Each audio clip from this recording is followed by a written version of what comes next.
तो हेलो दोस्तों, कैसे हो आप लोग भाई। जिस दिन का आपको बेसब्री से इंतजार था, आखिर वो दिन आ चुका है। एसबीआई क्लर्क ने अपना रिजल्ट जारी कर दिया। 2025 का फाइनल रिजल्ट आउट हो चुका है। लेकिन क्या फाइनल रिजल्ट आउट होने से हमारा सिलेक्शन हो जाएगा? तो आंसर इज नो। हमें कुछ इंपॉर्टेंट स्टेप्स जानने पड़ेंगे। ठीक है जी, क्लियर।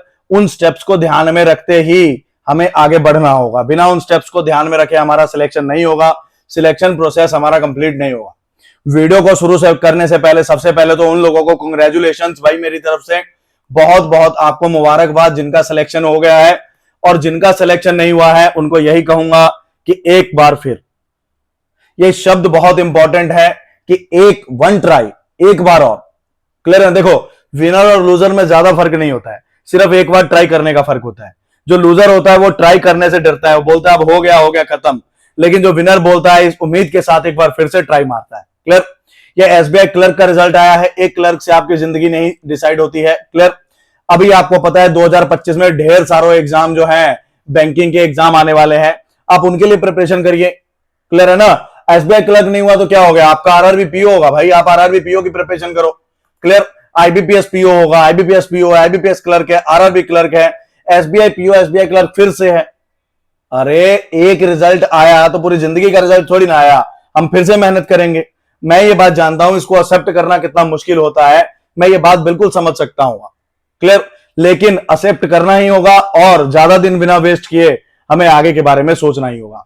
फिलहाल आज की वीडियो जो बना रहा हूं, टोटली उन लोगों के लिए बना रहा हूं जिनका सिलेक्शन हो गया है, जिनका सिलेक्शन हो गया है। क्लियर?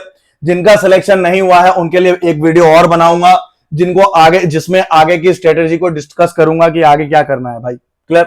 फिलहाल इस वीडियो में हम ज्वाइनिंग प्रोसेस वगैरह के बारे में जानेंगे कि क्या करें, कैसे करें, क्या क्या होगा, मेल कब तक आएगी, डीवी क्या होता है, मेडिकल क्या होता है और एलपीटी क्या होता है। क्लियर? तो सबसे पहले तो भाई ज्वाइनिंग प्रोसेस है। ज्वाइनिंग प्रोसेस में आपको 3-4 चीजें देनी होंगी, 3-4 अगर अलग अलग चीजें होती हैं। सबसे पहले तो डीवी होता है, आपके डॉक्यूमेंट्स चेक होते हैं। क्लियर है जी? फिर उसके बाद होता है मेडिकल। मेडिकल में चेक किया जाता है कि आप मेडिकली फिट है या नहीं है। एलपीटी होता है, लैंग्वेज प्रोफिशिएंसी टेस्ट होता है। क्लियर? तो ज्वाइनिंग प्रोसेस करने के लिए आप बस ज्यादा नहीं, प्रीवियस ईयर ट्रेंड को अगर मैं देखूं तो आपको वेट जो करना है वो 10 से लेकर के 15-16 दिन का वेट करना है। इतने दिन में आपको एसबीआई की तरफ से एक मेल आएगी। एसबीआई की तरफ से एक मेल आएगी, कांग्रेचुलेशन मेल बोलते हैं उसे। क्लियर? कांग्रेचुलेशन मेल बोलते हैं, जिसमें आपको एसबीआई कांग्रेचुलेट करेगी कि आप हमारे बैंकिंग का हिस्सा बन गए हो, आप हमारे बैंक का पार्ट बन गए, आप हमारी फैमिली का पार्ट बन गए हो। देखो, जब आप प्रिपरेशन करते हो तो प्रिपरेशन करने में आप एक स्टूडेंट होते हो, लेकिन जैसे ही आपका सिलेक्शन हो गया तो अब आप स्टूडेंट नहीं रहे, आप एक जिम्मेवार नागरिक बन गए हो, एक जिम्मेवार बैंकर बन गए हो, एक सरकारी अफसर बन चुके हो आप। क्लियर? आपकी रिस्पॉन्सिबिलिटीज और बढ़ गई हैं। क्लियर है ना? आप एक सरकारी मुलाजिम बन चुके हो भाई। तो ये मेल आएगा, जनरली 10 से 15 दिन में आता है। कई बार ऐसा भी देखा गया है कि 20 दिन भी लग जाते हैं, कई बार ऐसा भी हुआ है कि 8 दिन में भी आ गया। क्लियर? तो ये मेल आपके अकाउंट में आएगा और मेल को ध्यान से रोज देखिएगा। ठीक है ना?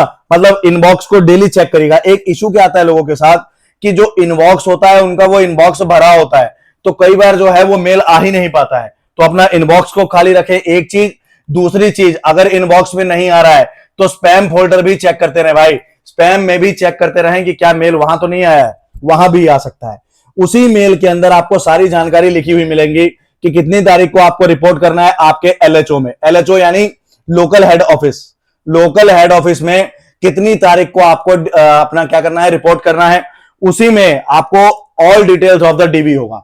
डीवी यानी कि आपको उसमें सारी चीजें डॉक्यूमेंट्स के बारे में दे रखी होंगी कि उसमें आपको कौन कौन से डॉक्यूमेंट्स लेके आने हैं।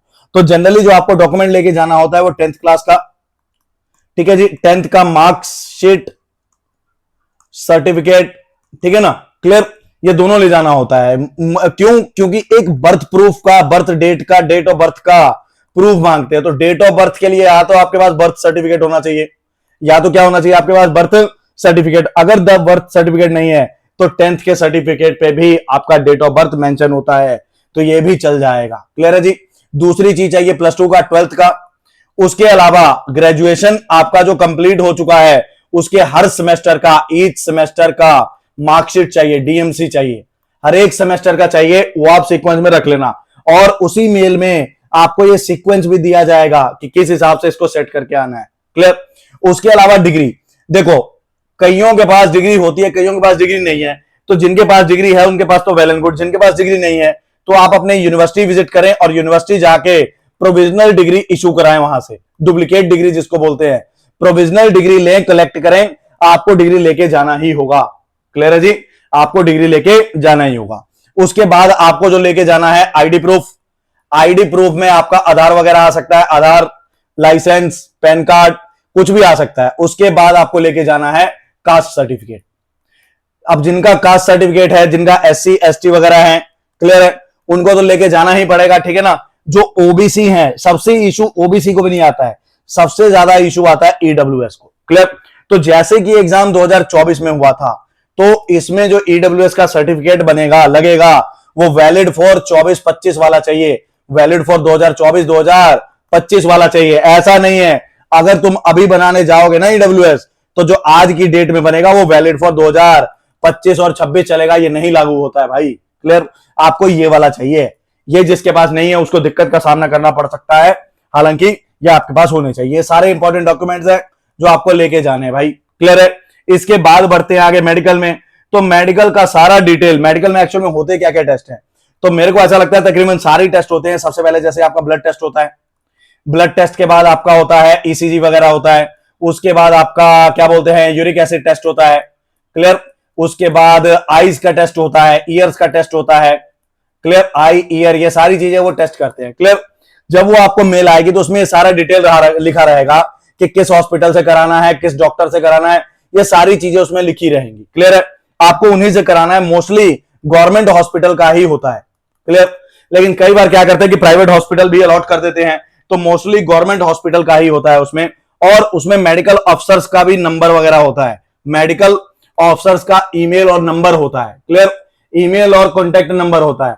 तो सबसे पहले जैसे ही मेल आया आपको इन बंदों से कॉन्टेक्ट करना है, इनसे कंसल्ट करना है कि सर मेरा फलाना डिस्ट्रिक्ट है, फलाना शहर है, फलाना ये है, आप ही मेरे को रेकमेंड करो कि मैं कहां से कराऊं, किस लैब से टेस्ट कराऊं या किस डॉक्टर से कराऊं। क्लियर।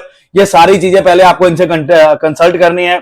जब आप ये कर लेंगे, सारा प्रोसेस 3-4 दिन, क्योंकि आपको पता है सरकारी हॉस्पिटल में टाइम लग जाता है कई बार, तो सारा प्रोसेस 2 दिन में भी हो सकता है, 3 दिन में भी, और 4, ये डिपेंड करता है आपके लोकेलिटी पे कि आपकी लोकेलिटी में सरकारी काम कितनी जल्दी होते हैं। क्लियर। जब आपका ये सारा बन जाएगा तो आपको ये लेके जाने, सारे रिपोर्ट्स लेके जाने आपको DV वाले दिन। क्लियर। उसी डॉक्यूमेंट्स में आपसे ये ले लिए जाएंगे। क्लियर। डॉक्यूमेंट नहीं लिए जाएंगे, मेडिकल रिपोर्ट्स ली जाएंगी। बैंक के अपने डॉक्टर भी होते हैं, बैंक के अपने डॉक्टर भी होते हैं, वो लोग इस पे मोहर लगाएंगे, इसको चेक करेंगे। अगर मान लो किसी की कोई कमी आ गई, मान लो किसी की कोई कमी आ गई, तो आपको टाइम दिया जाएगा, प्रॉपर टाइम दिया जाएगा, सफिशिएंट टाइम दिया जाएगा कि आप दोबारा से 3 महीने या 6 महीने बाद फिर से ये टेस्ट करवाना। क्लियर।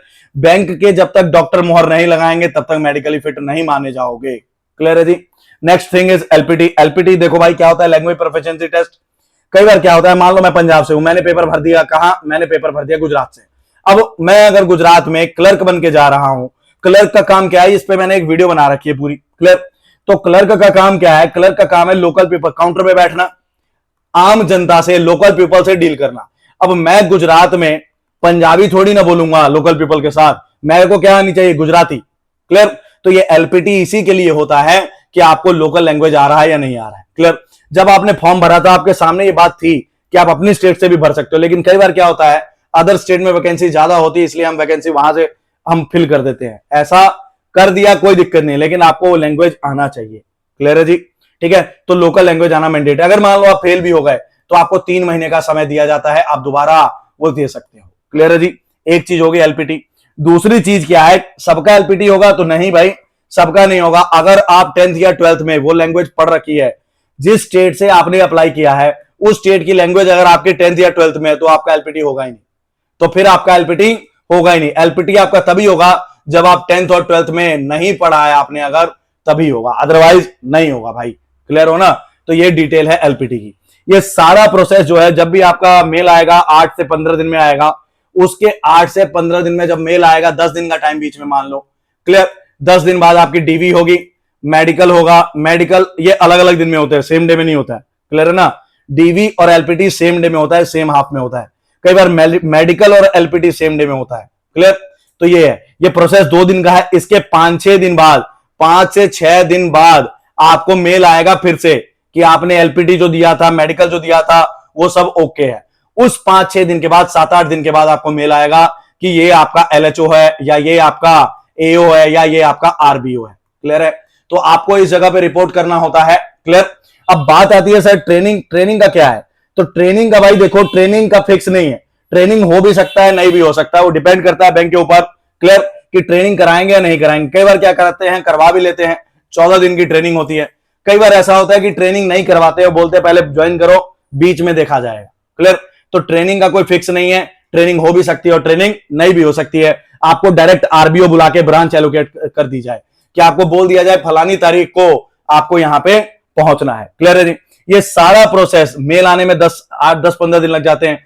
कंप्लीट प्रोसेस रिजल्ट से लेकर के ज्वाइनिंग तक का अप्रोक्सीमेटली बोल रहा हूं भाई, फिक्स नहीं है, लेकिन ये अप्रोक्सीमेटली 40 दिन का है।